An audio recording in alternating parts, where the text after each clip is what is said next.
Bonjour à tous et à toutes, ravi de vous accueillir dans ce live YouTube pour vous présenter la formation IADS. Donc moi je suis Vincent Nourry, responsable du CFA Jean-Baptiste Le Talandier à Fougères, lieu où se déroule la formation IADS.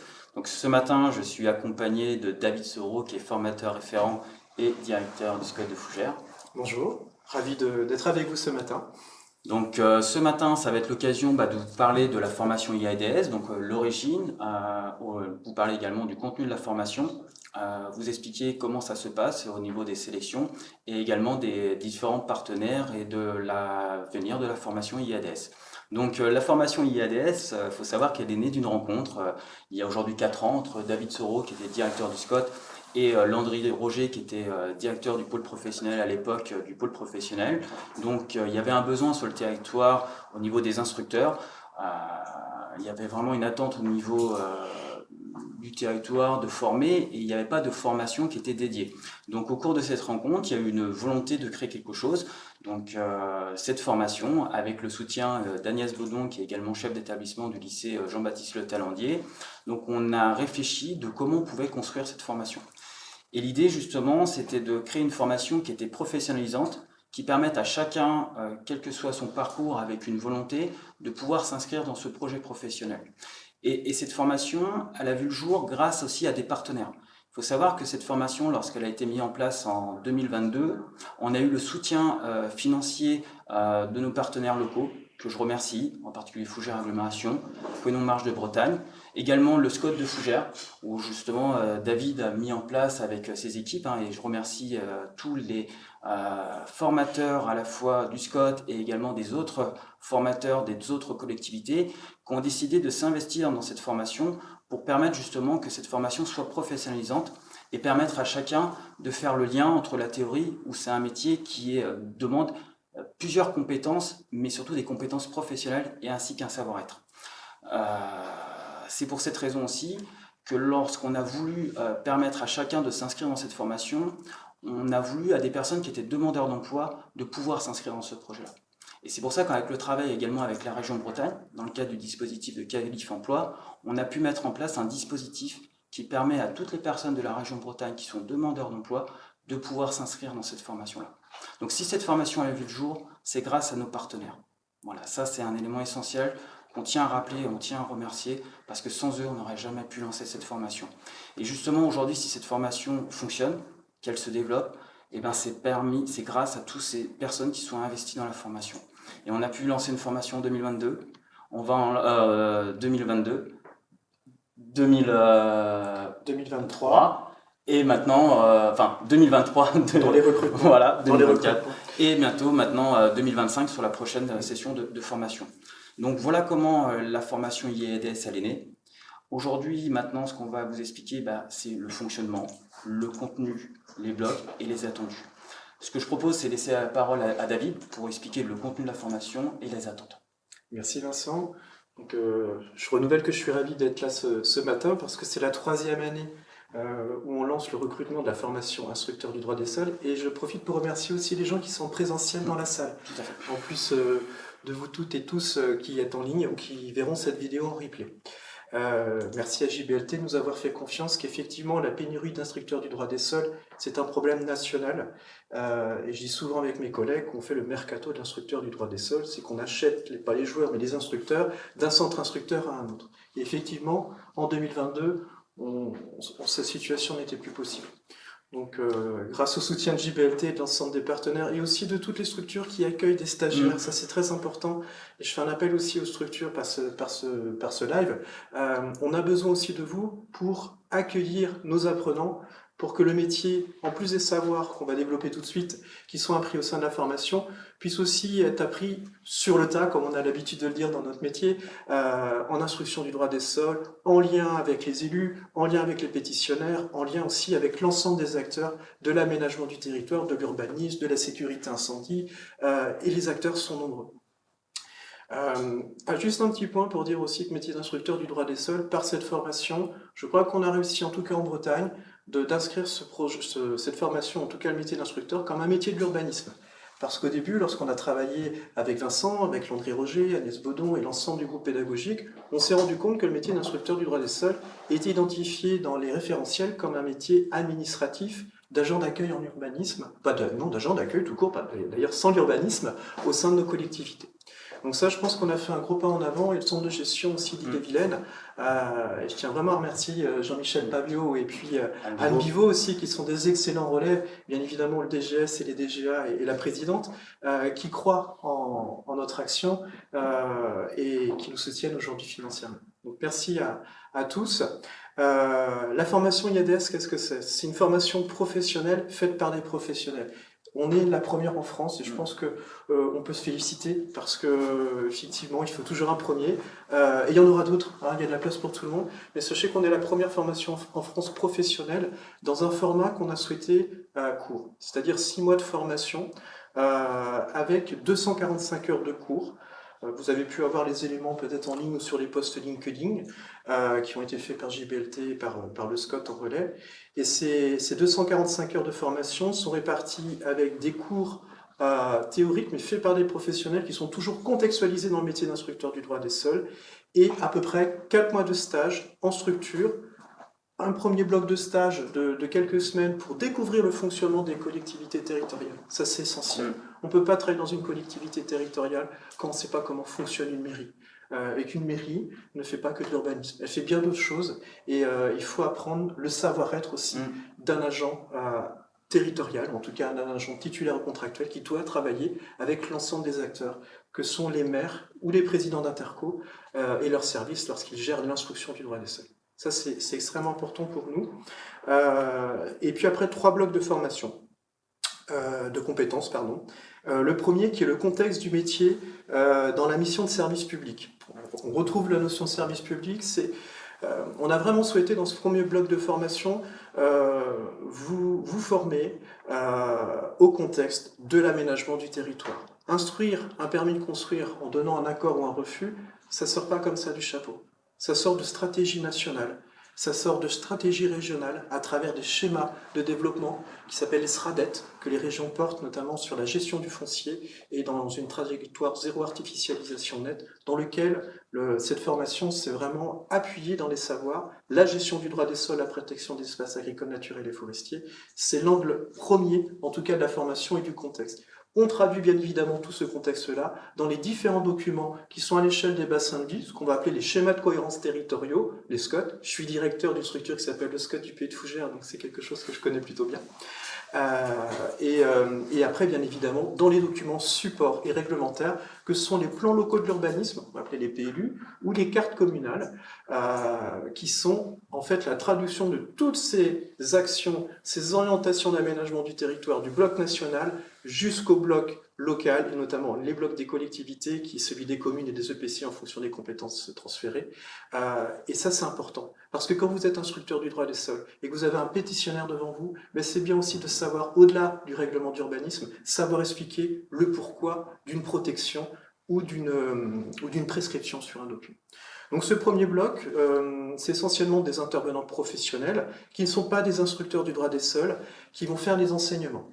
Donc moi j'ai une partie de ces cours, et j'ai l'habitude d'intervenir dans d'autres organismes aussi, le CNFPT par exemple, ou le CDG. J'ai pu aussi intervenir dans des actions du CDG sur les bases de l'urbanisme. Voilà. Donc c'est quelque chose sur lequel, avec d'autres collègues, parce qu'on va étoffer un petit peu le groupe pédagogique aussi cette année, on va vous enseigner, vous acculturer à l'aménagement du territoire. Ce bloc 1 vous emmènera tout doucement jusqu'à l'autorisation du droit des sols, pour qu'on puisse après basculer sur ce qu'on va appeler le bloc 2, qui est en fait l'instruction administrative et technique des demandes d'autorisation du droit des sols, des autorisations du droit des sols, ADS.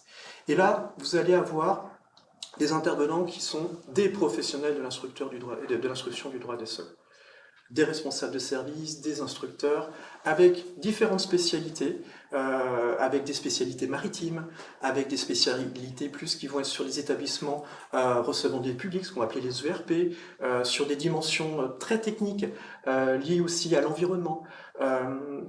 Bien évidemment, vous allez être formé sur les bases de l'instruction du droit des sols, les permis de construire, les déclarations préalables, les permis d'aménager, mais on ne s'arrêtera pas là, on ira jusqu'au bout du contexte global de l'instruction du droit des sols. Parce que dans ce métier, il y a plein de dossiers qui se ressemblent.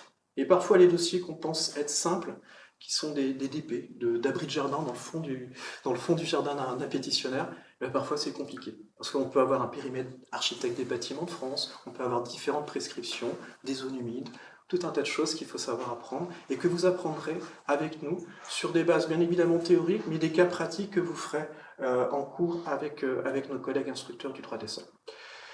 Et c'est pour ça que c'est essentiel aussi que vous puissiez après partir en structure, en centre instructeur. Donc je refais un appel à tous les collègues au niveau national, parce que cette formation elle est nationale bien évidemment dans le recrutement, même si les financements, en tout cas régionaux, bretons, sont très affirmés. Je tiens vraiment à remercier la région pour ce qu'elle fait, pour nous accompagner l'ensemble des formations de la région Bretagne.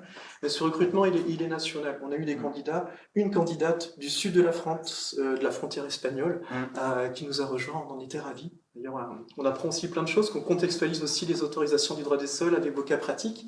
Et donc dans cette formation, le stage il est essentiel. Et il y a aussi dans un bloc 3 qu'on va peut-être refondre sur cette année. Voilà, peut-être que le bloc 3, on va l'intégrer aussi au bloc 2. C'est ce qu'on va appeler en fait la gestion et le suivi du dossier. C'est-à-dire qu'une fois que l'instruction est terminée, qu'on a transmis notre analyse juridique de l'autorisation du droit des sols, on va en fait la notifier, la transmettre au demandeur. Et après, il y a une autre étape de l'instruction du droit des sols qui va s'ouvrir, les délais de recours, ce qu'on va appeler l'ouverture de chantier, l'achèvement de chantier, l'évolution aussi par le biais d'un modificatif. On construit une maison, mais finalement on voudrait faire les choses un petit peu différemment. Pour faire ça, on va appeler ça l'après-décision. Donc là, il y aura un travail qu'on fera aussi peut-être avec le groupe pédagogique et tous les partenaires qui nous accompagnent aujourd'hui à la labellisation de cette formation, avec le cahier des charges de France Compétences, ça c'est vrai, c'est très important, et je te passe le relais sur ce point, parce que c'est ta spécialité. Voilà, donc c'est vrai qu'aujourd'hui c'est une formation qui est récente, donc il faut savoir que toute formation, il y a, on va dire, un travail de 2 ans avant de travailler sur la certification. Donc c'est pour ça qu'aujourd'hui on travaille avec le groupe pédagogique, également en lien avec le centre de gestion, et c'est vraiment un travail qui est régulier pour justement prendre en compte les attentes et aussi les évolutions du métier d'instructeur. Donc c'est pour ça qu'avec le groupe pédagogique et également toi David en tant que référent de la formation, on travaille justement pour faire reconnaître cette formation et qu'elle soit certifiée. Donc il faut savoir que toute formation, avant qu'elle soit certifiée, il y a cette période entre guillemets de 2 ans de test.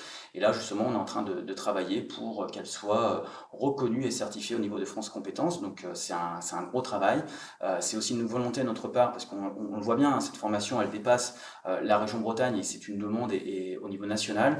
Donc on s'arrache à bien prendre en compte les attentes, les besoins, les évolutions et de travailler avec nos différents partenaires pour que cette formation elle soit reconnue au niveau national et permettre ainsi à ceux qui ont fait cette formation précédemment qu'elle soit reconnue également pour eux. Voilà. Donc là, c'est un travail qu'on est en train de mener et on a des rencontres tout prochainement avec le centre de gestion et nos autres partenaires pour mener à bien cette certification. Voilà. Quelques chiffres peut-être aussi, depuis la formation, on a formé 25 personnes. Ça c'est important de le savoir. Dans ces 25 personnes, on en a eu 11 la première année, oui. Et 14 sur la dernière. Quasiment, on va dire 80% aujourd'hui des gens formés sont en poste d'instructeur du droit des sols. Les dernières sorties sont du mois de juin. On en a 3 qui sont en recherche d'emploi et qui passent des entretiens. Donc, ils sont en capacité aussi de pouvoir choisir en fonction aussi de critères personnels, mais aussi professionnels. Parce qu'on vous accompagne aussi, ça c'est important, c'est vrai qu'on ne le dit pas assez, c'est qu'on vous accompagne aussi sur la prise de poste, préparation aux entretiens professionnels, peut-être même développer des compétences sur l'élaboration des lettres de motivation et le CV. Et souvent, ce que je dis, on fait le service après-vente. En fait, voilà. Les collègues, maintenant c'est des collègues, ils sont formés, n'hésitent pas à revenir vers nous pour qu'on les aide aussi à se préparer ou relire des lettres de motivation. Ça, je crois que c'est aussi important, c'est que le centre de formation de Fougères, il continue, puis on est très heureux aussi de suivre tout à fait. Le parcours de l'ensemble des apprenants. Tout ça. On est vraiment là pour accompagner, comme on l'a dit tout à l'heure, c'est-à-dire qu'on accueille des personnes qui sont dans des projets de reconversion professionnelle. L'idée, c'est pas que faire la formation, c'est aussi vous accompagner jusqu'au bout de votre reconversion professionnelle. Donc c'est pour ça, lorsqu'aujourd'hui il y a, et je remercie également les collectivités qui reviennent vers nous pour transmettre aussi des offres de stage, des offres également d'emploi, sachez que nous, on en renvoie directement à nos anciens stagiaires, déjà pour savoir comment ils vont, parce que c'est important d'avoir ce suivi-là, mais également pour informer les différentes offres et opportunités professionnelles du réseau. Et en même temps, ça fait aussi le lien par rapport à ce travail de certification, où nous, justement, dans ce travail avec France Compétences, on doit aussi apporter des éléments qu'il y a une vraie demande dans le métier d'instructeur. Sur les offres d'emploi, on en reçoit beaucoup, Oui. un peu moins d'offres de stage. N'hésitez pas à nous en transmettre si vous le souhaitez. On a créé un petit groupe LinkedIn privé qui s'appelle IADS Métier de l'urbanisme, JBLT, sur lequel en fait on retransmet des offres qui nous sont transmises via ce réseau social, alors via les mails, on a du mailing bien évidemment avec les apprenants, mais n'hésitez pas à rentrer dans ce groupe pour aussi déposer vos offres d'emploi ou vos offres de stage. Il y a à peu près une centaine d'abonnés aujourd'hui, il pourrait y en avoir encore plus, mais sachez en tout cas que on a des anciens de la formation, on a peut-être aussi des gens qui s'intéressent aussi tout simplement à la formation parce qu'ils sont en poste et en recherche d'instructeurs du droit des sols, et ça c'est important. Un point aussi qu'on voulait aborder avec vous, c'est que cette formation d'instructeur du droit des sols, après 2 ans d'expérience, du bilan aussi, ce qu'on a pu dresser un bilan avec l'ensemble des partenaires, des apprenants mais aussi des financeurs, c'est que cette formation elle ouvre aussi un autre métier qu'on n'avait pas imaginé au départ, qui est en fait le métier d'agent d'accueil en urbanisme. Bien évidemment qu'en faisant les 3 blocs, vous avez une formation d'instructeur du droit des sols, mais on se rend compte que sur notre deuxième promotion, on a plusieurs personnes qui ont les bagages, qui savent faire une instruction, mais qui ont envie de commencer dans leur parcours plutôt en agent d'accueil en urbanisme dans les collectivités, que ce soit les communes ou les EPCI. Et ce métier-là, il est aussi en tension. Et on en a échangé régulièrement avec le centre de gestion. Sachez aussi que cette formation, elle vous forme aussi à ce premier métier qui est essentiel, qui vous permettra sûrement de dérouler dans votre carrière une avancée vers instructeur du droit des sols à moyen ou long terme, ou sinon de développer des compétences en agent d'accueil d'urbanisme. Ça, c'est un point important qu'il faut qu'on mette en exergue cette année, parce que certains ne se sentent pas légitimes, mais on est tous légitimes quand on est motivé, qu'on s'inscrit dans un parcours de reconversion. J'ai 4 personnes en face de moi et je leur retire mon chapeau. Je suis pas sûr que je serai à leur place aujourd'hui. Donc je trouve que c'est très très beau aujourd'hui de faire le déplacement et de s'interroger. C'est très bien de commencer aussi par ce métier d'agent d'accueil en urbanisme. Et après de se donner aussi les moyens, de s'assurer aussi des compétences, une stabilité au sein des collectivités pour avancer sur le métier d'instructeur. Je ne sais pas si tu veux compléter sur ce point. Non, je tiens à rajouter aussi que on a eu aussi cette année dans la promotion une personne qui, grâce à la formation IADS, alors n'est pas instructeur, mais qui a pu aller aussi dans d'autres secteurs d'activité dans le privé liés à l'urbanisme. Donc, et c'est pareil, on n'avait pas forcément imaginé ça au début de la formation, et on se rend compte qu'aujourd'hui, cette formation IADS, elle ouvre énormément de possibilités professionnelles et qu'il n'y a pas, entre guillemets, il ne faut pas se donner de limites. Donc ça c'est essentiel, et je tiens aussi également à rebondir parce qu'aujourd'hui il y a beaucoup de personnes qui sont aussi dans des projets professionnels qui peuvent s'interroger par rapport à leur âge, par rapport à leur situation. On laisse l'opportunité aussi, quel que soit l'âge et dès lors qu'il y a une volonté et surtout un savoir-être avec une envie entre guillemets de s'intéresser, d'aller vers la découverte et d'avoir le sens du service par rapport aux collectivités. Vous avez la possibilité de vous inscrire dans cette formation IADS. On aura des tests de positionnement, mais je veux rebondir sur les métiers du privé. C'est vrai que je suis fonctionnaire, je suis directeur d'une structure publique, donc c'est vrai que j'ai plus cette appétence-là, mais toutefois, dans les discussions qu'on a avec les partenaires, le métier d'instructeur du droit des sols, c'est le métier qui va rencontrer le plus d'acteurs de l'aménagement du territoire. Ça, on l'oublie toujours. Moi, je rencontre beaucoup moins que mes collègues qui font l'instruction du droit des sols. Ils sont des généralistes et ils travaillent avec tout le monde. C'est qu'effectivement, on a aussi des offices notariés qui commencent à s'intéresser à cette formation en disant, effectivement, l'urbanisme, c'est une compétence qu'on doit avoir dans un office. Il y a aussi des maîtres d'œuvre, il y a des architectes, Oui. Voilà, il y a des géomètres, il y a plein de métiers aussi qui s'intéressent à cette formation, parce qu'on ne sera peut-être pas toujours instructeur du droit des sols, elle est faite pour être instructeur du droit des sols, mais comprendre aussi comment on doit instruire une autorisation du droit des sols et qu'on est dans l'autre côté, ça peut être un plus. Et il y a aussi cette formation, elle est ouverte aux demandeurs d'emploi, mais elle est ouverte aussi, et on en a accueilli plusieurs, ce sont des gens qui sont en poste dans les collectivités. qui souhaitent engager une reconversion professionnelle ou une évolution professionnelle au sein d'un service urbanisme, et les collectivités territoriales peuvent tout à fait envoyer en formation leurs agents, titulaires ou contractuels en fonction des politiques qui sont celles menées par la collectivité. Là, évidemment, il n'y a pas de financement de la région, c'est un financement qui est porté par la collectivité, et le prix il est de 2500 €, la formation de 6 mois, avec tous les éléments liés à la formation et à la pédagogie. Bien évidemment que les frais de déplacement et les frais d'hébergement restent à la charge de l'employeur public, mais je parle du public, mais aussi d'un employeur privé, éventuellement aussi, qui voudrait engager cette compétence ou cette formation au sein de son entreprise. On peut peut-être parler comment ça se passe justement les sélections. Donc aujourd'hui, pour les personnes qui sont intéressées pour la prochaine session IADS, donc il faut savoir que la prochaine session aura lieu entre janvier et juin. Alors on n'a pas encore, justement on attend cette rencontre avec nos différents partenaires pour caler les dates de début et date de fin par rapport au stage qu'on est en train de retravailler ensemble. Mais dans tous les cas, sachez que la formation elle aura lieu entre janvier et juin 2025. Donc vous pouvez dès à présent, pour les personnes qui sont intéressées, demander à nous rencontrer pour faire justement cette période de sélection, parce qu'aujourd'hui on a une volonté aussi de limiter le nombre de places, parce qu'on veut faire une formation de qualité, on est avec des formateurs professionnels, donc on est obligé entre guillemets de limiter le nombre de places. Vous pouvez, et là on mettra directement sur le live YouTube à la fin, un accès pour vous préinscrire. Ça vous permettra justement de compléter entre guillemets cette préinscription pour connaître également vos motivations. Suite à cette préinscription, on vous proposera un entretien de sélection. Vous aurez également un test de positionnement. Le test de positionnement, il a pour objectif de connaître vos bases. Alors, c'est pas un piège, c'est juste pour savoir où vous en êtes dans vos connaissances au niveau de l'urbanisme. C'est aussi un moyen aussi pour nous de nous adapter par rapport au groupe qu'on va avoir en face de nous, donc pour, si besoin, sur les bases. Créer aussi un groupe hétérogène, parce que chacun peut s'apporter quelque chose en fonction de son expérience professionnelle. Donc, c'est ça qui est très intéressant dans la formation. Mais néanmoins, il y aura également cet entretien de sélection, parce qu'aujourd'hui, on souhaite, avec l'équipe pédagogique et David, et par rapport à nos différents partenaires qu'on a rencontrés, d'avoir aussi des compétences, mais aussi une attitude et un savoir-être. Et ça, on est très attaché au savoir-être, parce que le métier d'instructeur, c'est un métier où, justement, tu viens de le dire, où on est en lien avec différents partenaires, il y a des rencontres, et il y a une attitude et une posture professionnelle. Et ça, on va s'attacher au niveau de l'entretien, de vérifier s'il y a au moins ces aptitudes-là, parce qu'aujourd'hui, c'est un métier où on représente, et je pense que c'est essentiel pour vérifier la motivation et les aptitudes à réussir dans ce métier ou dans les métiers de l'urbanisme, d'avoir ces qualités pour réussir la formation. Donc ça va être un des éléments dans la sélection.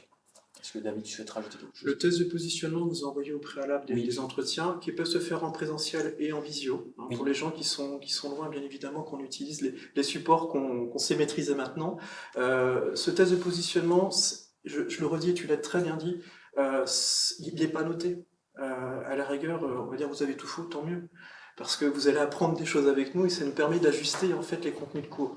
Et c'est vrai que le savoir-être, la motivation, c'est un critère essentiel. Bien évidemment, s'il y a des bases en urbanisme, on les prend, bien évidemment, parce que comme tu dis, le groupe est hétérogène.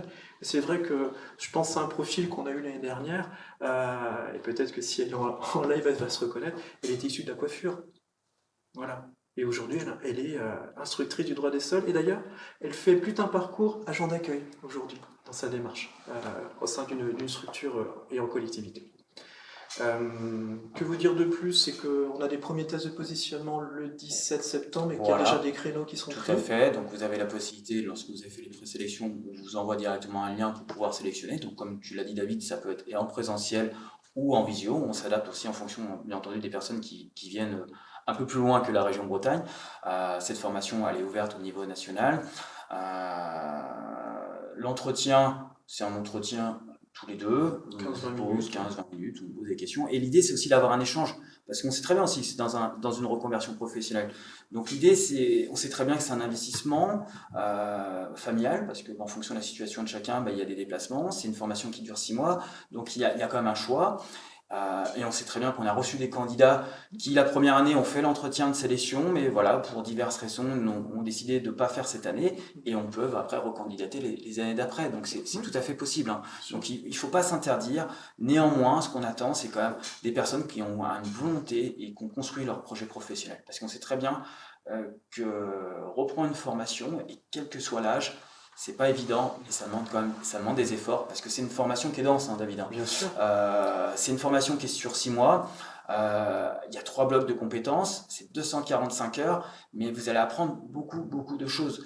Donc il y a aussi, comme toute formation, il y a aussi des épreuves. Hein, et on vous met en situation réelle parce que l'idée c'est aussi de vous préparer pour les concours. Donc il y a quand même un travail régulier. Donc voilà, il faut bien prendre conscience qu'on s'inscrit aussi dans une logique de reprise d'études.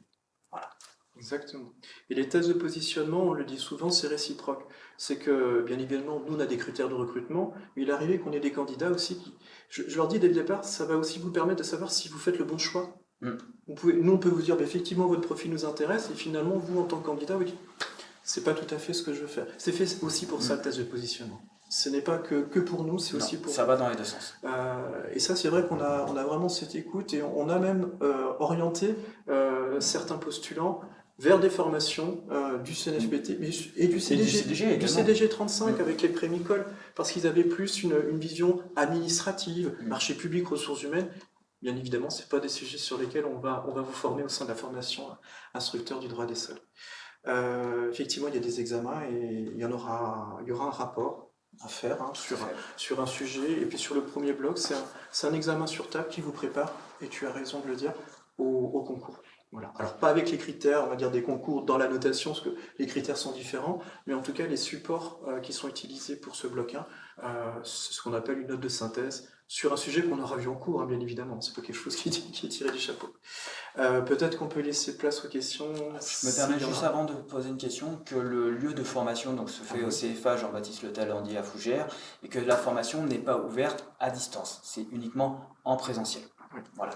Je sais qu'aujourd'hui il y a des candidats qui viennent qui viennent partout de France. Voilà, ça se trouve en Bretagne à Fougères, et aujourd'hui il n'est pas possible de suivre cette formation à distance, c'est uniquement en présentiel. Voilà. Exactement. Excuse-moi, non, tu as raison. Il faut préciser les choses.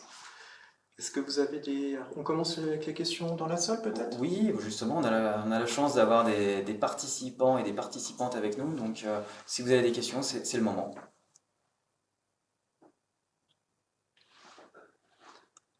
On vous écoute. Au niveau des critères de sélection des candidats, oui. Je voulais savoir si vous pouviez nous en dire un peu plus sur qu'est-ce qui fait selon vous un bon candidat pour cette formation. Je veux bien répondre. Vas-y, je te laisse. Qu'est-ce qui fait un bon candidat? C'est déjà le fait que vous venez nous voir, c'est que vous êtes dans une démarche de reconversion professionnelle, dont vous avez fait le choix. Si vous venez parce que quelqu'un vous envoie, ça ne va pas le faire. Donc déjà, je pense que c'est un critère qui est élevé tout de suite. C'est votre savoir-être déjà. Rien que lorsque vous allez vous asseoir ou engager la discussion, c'est de voir comment est votre posture et votre motivation. On cherche un niveau Bac+2, mais on ne cherche pas un diplôme.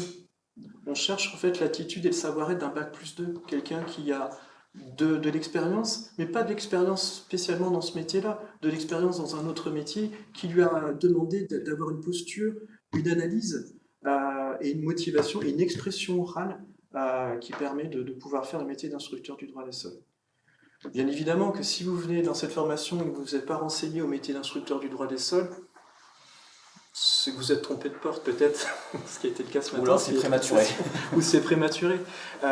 C'est aussi parce que vous avez cet intérêt et que vous savez à peu près les contours de ce métier. On n'arrive jamais à un entretien par hasard. Ou sinon c'est qu'on s'est trompé. Mais ça arrive, hein, c'est pas grave. Voilà, en tout cas c'est ça nos critères. Et bien évidemment si derrière il y a des compétences en urbanisme, on ira dans l'entretien voir jusqu'où vous avez vos compétences urbanisme. Et pas pour vous dire qu'on va vous prendre plus vous qu'un autre, parce qu'il est arrivé l'année dernière qu'on n'ait pas sélectionné des gens qui étaient très compétents en urbanisme, parce qu'il manquait quelques éléments de savoir-être et de volonté d'être instructeur du droit des sols. Donc voilà, la motivation elle est importante, et puis bien évidemment de savoir pourquoi vous voulez être instructeur du droit des sols. On vous prépare déjà un petit peu aux entretiens. Voilà, c'est ça. Et je rebondis, on a parlé de niveau Bac+2, donc une personne qui a un niveau Bac peut également candidater à cette formation. Après, ce qu'on va regarder, c'est bien entendu l'expérience professionnelle, les différentes compétences, parce qu'aujourd'hui, c'est ça qu'il faut voir aussi dans l'intérêt d'une reconversion professionnelle, c'est quel que soit son parcours, on a forcément des compétences. Bien sûr. Il ne faut pas se mettre des blocages ou des a priori. chacun a la possibilité, dès lors qu'il y a une motivation, un projet professionnel qui réfléchit, de pouvoir s'inscrire dans cette formation. Et justement, tu l'as dit l'année dernière, on avait des personnes qui venaient d'autres secteurs d'activité et qui aujourd'hui réussissent en tant qu'instructeurs. Et même, sauf faire, on n'a pas un même Scott. Hein. Bien sûr, plein de gens en reconversion, hein, la motivation, quel que soit le métier dans lequel on a envie de se reconvertir, la motivation elle suit, et puis vous avez les enseignements qui suivent derrière. Hein. On accueille une infirmière, on accueille une coiffeuse, je ne sais plus comme ça, des gens qui faisaient du suivi de travaux, des clercs de notaire, on se rapproche un peu des métiers, des agents d'accueil en urbanisme, dessinateurs, des jeunes qui sortaient d'études Bac+2 aussi, il faut quand même maître nageur aussi. Maître nageur, oui, tout à fait, avec différents profils, des reconversions professionnelles à l'intérieur de la structure publique. On ne peut pas citer les noms, mais il va se reconnaître. Bien sûr, voilà. Et puis, voilà, c'est vrai que l'expérience professionnelle, la motivation et les diplômes, on les prendra en compte, et bien évidemment, ce que vous allez traduire dans votre discussion, dans vos propos. Les gens qui ont un Bac+5, on en a accueilli quelques-uns, mais c'est pas parce qu'on a un Bac+5 qu'on va être prioritaire dans les inscriptions d'IADS. C'est des critères multiples et variés.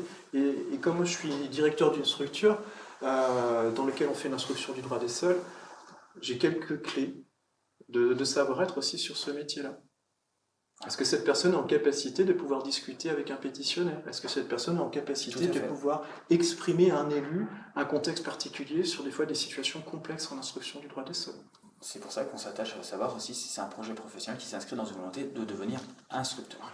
Puis si on ne sait pas faire, il y a quelques petits indicateurs qui disent « Ah, c'est quelqu'un qui a des bases et qu'on va pouvoir accompagner sur la montée en compétences. » Est-ce qu'on a répondu à votre question? On est bavard. Est-ce qu'il y a d'autres questions? Alors moi, c'est pas forcément une question, c'est plutôt une remarque ou une crainte, c'est de se dire que quand il y a beaucoup de postes qui sont dans des collectivités, donc ça veut dire qu'on vient plutôt postuler avec un statut contractuel, et est-ce que c'est quelque chose qui peut être pénalisant? J'ai déjà été confronté à ça dans ma vie professionnelle, et on a le recrutement en interne qui est prioritaire. Donc on arrive un petit peu après, le statut n'est pas tout à fait le même. Est-ce que pour vous c'est quelque chose de pénalisant? Alors aujourd'hui, je n'ai pas regardé les stats. Et quand on a créé la formation, il y avait 800 offres d'instructeurs du droit des sols au niveau national qui n'étaient pas pourvues. Pour les postes publiés, nous au SCOT du Puy de Fougères, on avait un poste qui était vacant mais qu'on ne publiait pas parce qu'on n'avait pas de candidat. Donc déjà pour vous dire qu'effectivement, il peut y avoir des politiques de recrutement propres à chaque collectivité où par le biais de la formation, on va envoyer quelqu'un en formation pour lui donner les compétences d'instructeur, pour lui donner après un poste à l'intérieur de la structure. Ça peut arriver. Sur la notion de titulaire et contractuel, la fonction publique territoriale évolue. Il y a des réformes. On sait faire aujourd'hui des contrats de catégorie A sur 3 ans, mais aussi en B et en C. Donc ces différents outils aussi de recrutement. Bien évidemment, s'il y a un titulaire qui se présente, instructeur du droit des sols avec de l'expérience, en fonction des critères du jury de recrutement, il sera peut-être sélectionné. Mais sachez, et c'est vrai qu'on apprend beaucoup ça, nos apprenants, vous avez la chance en sortant de cette formation d'avoir un diplôme. On l'a dit aussi, certains ont dû repasser des blocs. Hein. Le diplôme, il n'est pas donné comme ça. Il y a des blocs qui doivent être repassés, mais vous postulez avec un diplôme d'instructeur du droit des sols. Donc certes, vous avez une expérience qui est peut-être celle de 6 mois d'un instructeur débutant, mais en 2022, lorsqu'on a fait cette réunion et qu'on a discuté avec JBLT, on prenait des gens en reconversion professionnelle. Au sein du SCOT du Puy de Fougères, on a accueilli une personne qui faisait de l'hôtellerie, une personne qui était policière municipale en reconversion. Donc vous voyez, il y a de la place aujourd'hui. Il y a beaucoup de postes. Et ce métier ne cesse que d'évoluer. Et vous verrez quand vous ferez les enseignements, ou en tout cas les blocs de compétences avec moi, je vais un petit peu vous interroger sur des choses en disant, est-ce qu'instructeur du droit des sols, c'est pas instructeur du zéro artificialisation net aujourd'hui? Voilà. Donc ce métier va évoluer dans un contexte. Il est indispensable et nécessaire. Et je suis content de voir sur les réseaux sociaux aussi tous les retours qu'on peut avoir sur ce métier-là qui est enfin reconnu on va dire, au niveau national. Donc pour moi, il n'y a pas d'inquiétude. Les apprenants qui sont en situation aujourd'hui de recherche d'emploi sont sur des positions de contractuels pour l'essentiel. Je crois qu'on en a avoir une personne sur les 2 ans qui a été recrutée sans concours, parce qu'on sait recruter sans concours, pas la filière C. Mais pour moi qui suis directeur d'une structure publique, ce diplôme, il forme à une catégorie B, technique ou administratif, au sein des collectivités. Surtout quand on a un niveau Bac+2, pour passer le concours de rédacteur ou technicien, il faut avoir un Bac+2. Voilà. Donc, non, pas d'inquiétude. Après, parfois, il faut avoir un petit peu de mobilité.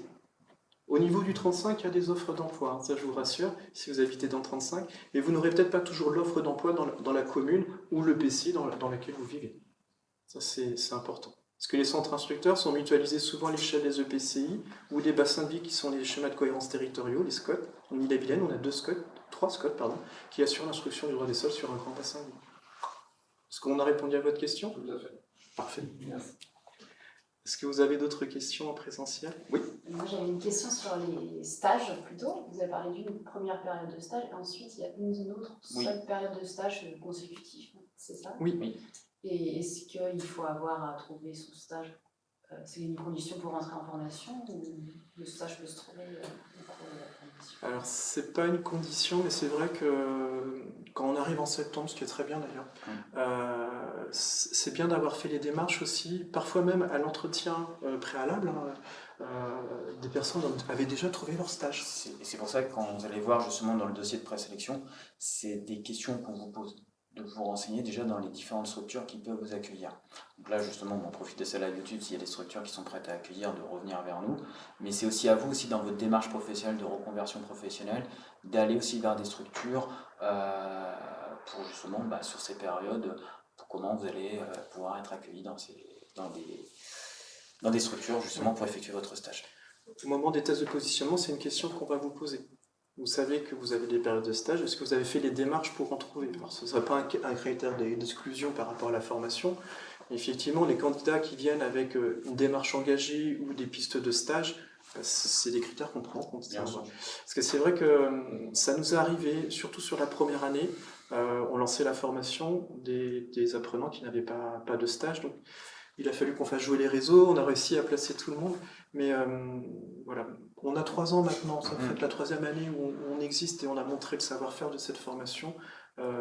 N'hésitez pas à la valoriser, mais effectivement, engagez cette démarche de recherche si vous êtes avec une volonté d'être instructeur du droit des sols. Et on a des dates justement? Justement, on reviendra vers vous tout prochainement. On a à peu près les dates, mais on attend la réunion pédagogique pour confirmer les dates. On va dire en gros en septembre, pas septembre, n'importe quoi, septembre c'est maintenant, au mois de février, on a un stage d'immersion en collectivité. Là, celui-là, on est en train de réfléchir sur la durée. C'est ça. Et puis après, on va dire sur la période qui va de juin à avril peut-être. Oui, voilà. Mais ça, il faut qu'on le repositionne. Vous serez en centre instructeur. Quelque chose qu'on ne vous a pas dit, pourquoi on fait cette formation de janvier à juin? C'est pas par hasard. C'est parce qu'en fait, vous arrivez en juin dans une période où les centres instructeurs peuvent rechercher un petit peu de vivier, en fait, de renfort aussi dans l'été. Et on a plusieurs apprenants qui ont intégré en fait des collectivités pour remplacer des instructeurs ou des agents d'accueil en urbanisme pour assurer la continuité de service public. Donc ça permet de faire aussi son CV, son expérience et de valoriser. Alors parfois, c'est à l'issue aussi des stages. On a plusieurs candidats qui ont fait leur stage en structure, et ça, je fais aussi un appel aux recruteurs publics et privés. Quand vous prenez aussi quelqu'un en stage et que vous avez la volonté aussi derrière de créer un poste, vous formez aussi, vous participez à l'intégration de cet agent et qui derrière pourra peut-être prendre un poste au sein de votre structure. C'est aussi notre façon d'embaucher dans la fonction publique territoriale. Et on a quelques difficultés en ce moment. Est-ce qu'il y a d'autres questions dans la salle? Peut-être sur le live YouTube aussi également. Sur le live, pas de questions? S'il n'y a pas de questions, on transmettra les autres dates pour les tests de positionnement. Il y en aura jusqu'au mois de décembre. Oui, je pense. On va communiquer directement. Vous aurez sur le lien directement en allant soit sur le réseau LinkedIn qu'on va partager, mais également sur la page du pôle formation continue du lycée Jean-Baptiste Le Taillandier, sur la page dédiée à la formation, un lien pour justement vous préinscrire avec les dates de positionnement pour convenir de cet entretien de sélection. Et si vous avez des questions, le live YouTube, je crois, permet aussi de poser des questions. Le centre de formation professionnelle JBLT a accès bien évidemment à tous ces éléments-là. Peut-être rappeler, les coordonnées seront dedans, en dessous. Voilà, vous avez un téléphone, un mail, et bien évidemment on répond à tout le monde. Voilà. Merci en tout cas. Merci pour votre écoute et à bientôt.